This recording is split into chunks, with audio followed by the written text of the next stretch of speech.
आइए हम इस वीडियो में कुछ संख्याओं के डिविजिबिलिटी टेस्ट यानी कि विभाज्यता के नियमों के बारे में चर्चा करेंगे। और जिन संख्याओं के बारे में हम बात करने वाले हैं वह है 8, 11 और 12। तो सर्वप्रथम हम संख्या 8 की बात करते हैं। इसका डिविजिबिलिटी टेस्ट अर्थात विभाज्यता परीक्षण क्या है, आइए देखते हैं।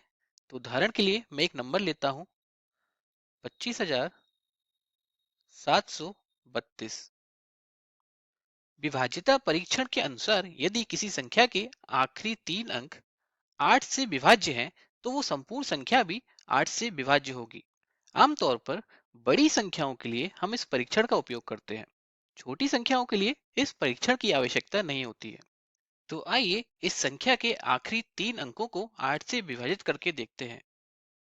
तो जब हम आखिरी 3 अंकों को 8 से विभाजित करते हैं तो हमें यहाँ पर शेषफल 4 प्राप्त होता है, अर्थात आखिरी 3 अंक 8 से विभाज्य नहीं है। तो इस परीक्षण के अनुसार हम कह सकते हैं कि एक संपूर्ण संख्या 25,732 8 से विभाज्य नहीं है। आइए अब हम एक और उदाहरण देखते हैं। संख्या है 3,59,120। अब यदि हम इस संख्या के आखिरी 3 अंकों को 8 से विभाजित करके देखें तो यहाँ पर हमें शेषफल 0 प्राप्त होता है, अर्थात आखिरी 3 अंक 8 से पूर्णतः विभाज्य है। अर्थात हम कह सकते हैं कि यह पूरा नंबर भी 8 से पूर्णतः विभाज्य होगा। अब आइए हम संख्या 12 के बारे में बात करते हैं। 12 को हम 4 गुणा 3 भी लिख सकते हैं। तो यदि कोई नंबर 4 से विभाज्य है और वह नंबर 3 से भी विभाज्य है तो हम कह सकते हैं कि वह नंबर 12 से भी विभाज्य होगा। तो यहाँ पर संख्या 4 का विभाज्यता परीक्षण क्या है? संख्या 4 के विभाज्यता परीक्षण के अनुसार किसी संख्या के अंतिम 2 अंकों से बनी संख्या यदि 4 से विभाज्य हो तो वह संपूर्ण संख्या भी 4 से विभाज्य होती है। और संख्या 3 का विभाज्यता परीक्षण क्या है? संख्या 3 के विभाज्यता परीक्षण के अनुसार यदि संख्या के अंकों का योग 3 से विभाज्य हो तो वह संख्या 3 से विभाज्य होती है। तो कोई संख्या 12 से विभाजित तभी होगी जब वह इन दोनों परीक्षणों का पालन करती हो। तो आइए एक उदाहरण से इसको हम समझते हैं। तो मान लीजिए हमारी संख्या है 3,472। तो यहाँ पर अंतिम 2 अंकों से बनी संख्या 72 है और यह संख्या 4 से पूर्णतः विभाज्य भी है। और यदि हम इस संख्या के अंकों का योग करें, अर्थात 3 + 4 + 7 + 2, तो यह योग 16 के बराबर होगा और 16 3 से विभाज्य नहीं है। तो यहाँ पर भले ही यह संख्या 4 से विभाज्य है लेकिन यह संख्या 3 से विभाज्य नहीं है। तो हम कह सकते हैं कि यह संख्या 12 से विभाज्य नहीं होगी। मैं चाहूंगा कि आप इन परीक्षणों को कैलकुलेटर के माध्यम से भी वेरीफाई अर्थात सत्यापित करने का प्रयास करें।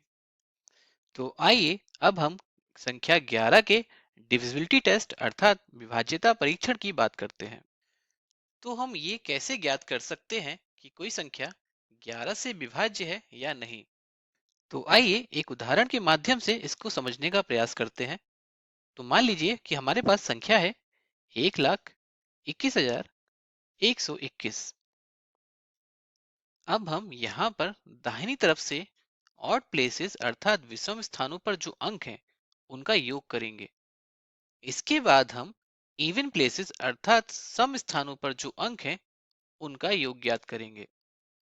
तो यहाँ पर यह योग होगा 1 + 1 + 2 बराबर 4 और यह योग होगा 2 + 1 + 1 बराबर 4 के। अब हम यहाँ पर दोनों योगों का अंतर ज्ञात करेंगे। यदि वह अंतर 0 या फिर 11 से विभाज्य है तो हम कहेंगे कि यह संख्या 11 से विभाज्य होगी। तो आइए देखते हैं। तो यहाँ पर दोनों योगों का अंतर स्पष्ट रूप से 0 है, तो हम कह सकते हैं कि यह संख्या 11 से विभाज्य है। यहाँ पर अंतर 0 11 से विभाज्य है, क्योंकि यदि हम 0 को 11 से विभाजित करें तो हमें शेषफल 0 ही प्राप्त होता है। तो हम कह सकते हैं कि 0 11 से विभाज्य है। अब आइए हम एक और उदाहरण देखते हैं। मान लीजिए कि संख्या है 132। अब यहाँ पर दाहिनी तरफ से विषम स्थानों पर अंकों का योग क्या होगा? वह होगा 1 + 2 = 3। और यहाँ इवन प्लेस अर्थात सम स्थान पर सिर्फ एक ही अंक है, तो यहाँ पर अंक योग 3 के बराबर होगा। तो यहाँ पर भी योगों का अंतर 0 के बराबर है और हम जानते हैं 0 11 से विभाज्य है, तो हम कह सकते हैं कि यह संख्या भी 11 से विभाज्य होगी। इस वीडियो में आपने ध्यान दिया होगा कि हमने संख्या 12 के विभाजिता परीक्षण के पीछे जो तर्क है उस पर विचार किया था, लेकिन संख्या 8 और संख्या 11 के विभाजिता परीक्षण के पीछे क्या तर्क है इस पर विचार नहीं किया है।